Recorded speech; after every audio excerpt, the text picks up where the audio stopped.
ജനാധിപത്യത്തിന്റെയും ഭരണഘടനയുടെയും അപ്പോസ്തലന്മാരായി ചമയുന്ന Abhijith ദീപ്കയുടെയും cockroach പാർട്ടിയുടെയും യഥാർത്ഥ മുഖം ഇതാ പിച്ചു ചീന്തപ്പെട്ടിരിക്കുന്നു.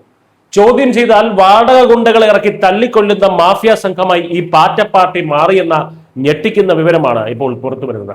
പാറ്റ പാർട്ടി സ്ഥാപകൻ അഭിജിത്ത് ദീപ്കയ്ക്കെതിരെ ഗുരുതര ആരോപണങ്ങളുമായി ഡൽഹി പോലീസിനെ സമീപിച്ചിരിക്കുകയാണ് സോഷ്യൽ മീഡിയ ഇൻഫ്ലുവൻസറായ ഫൈസാൻ അൻസാരി.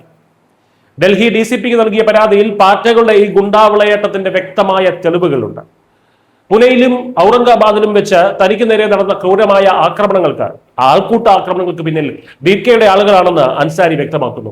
ഇതൊരു ഒറ്റപ്പെട്ട സംഭവമല്ലെന്നും വ്യക്തിവൈരാഗ്യം തീർക്കാൻ ദീപ്ക നടത്തിയ ആസൂത്രിത നീക്കമാണെന്നുമാണ് യുവാവ് തുറന്നടിക്കുന്നത്.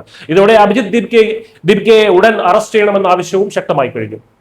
നാഴികയ്ക്ക് 40 വട്ടം ഫാസിസ്റ്റ് മോദിയുടെ രാജ്യത്തിൽ അഭിപ്രായത്തിനെ പറ്റി മൈക്ക് കെട്ടി പ്രസംഗിക്കുന്നവരാണ് തങ്ങളെ വിമർശിക്കുന്നവരെ ഇരുട്ടിന്റെ മറവിൽ ഗുണ്ടകളെ വിട്ട് ആക്രമിക്കുന്നത്.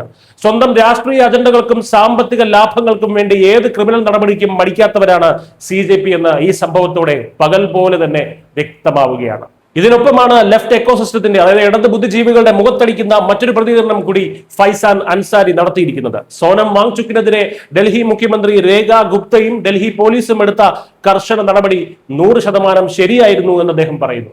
വാങ്ചുക്കിനെ കൃത്യസമയത്ത് കസ്റ്റഡിയിൽ എടുത്തത് കൊണ്ടാണ് ഡൽഹിയിലെ ക്രമസമാധാനം തകരാതിരുന്നത് എന്നാണ് ഈ യുവാവ് സാക്ഷ്യപ്പെടുത്തുന്നത്.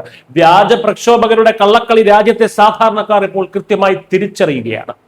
സമാധാന പ്രക്ഷോഭകരുടെ മുഖംമൂടി അണിഞ്ഞ് അരാജകത്വം സൃഷ്ടിക്കാൻ ശ്രമിച്ച കോക്രോച്ച് പാർട്ടിയുടെ ക്രിമിനൽ മുഖം രാജ്യത്തിന് മുന്നിൽ തുറന്നു കാട്ടപ്പെട്ടു കഴിഞ്ഞു. ഡൽഹി സർക്കാരിന്റെ നിശ്ചയദാർഢ്യത്തിന് മുന്നിൽ ഇത്തരം വിഘടനവാദികളുടെ അജണ്ടകളൊന്നും തന്നെ വിലപ്പോകില്ല. നിയമം നിയമത്തിന്റെ വഴിക്ക് പോകുമ്പോൾ ഗുണ്ടാപ്പണിക്ക് നേതൃത്വം നൽകിയ അഭിജിത്ത് ദീപ്കയെ തേടി ഉടൻ തന്നെ വിലങ്ങുകൾ എത്തിയേക്കാം. News desk Malayalam.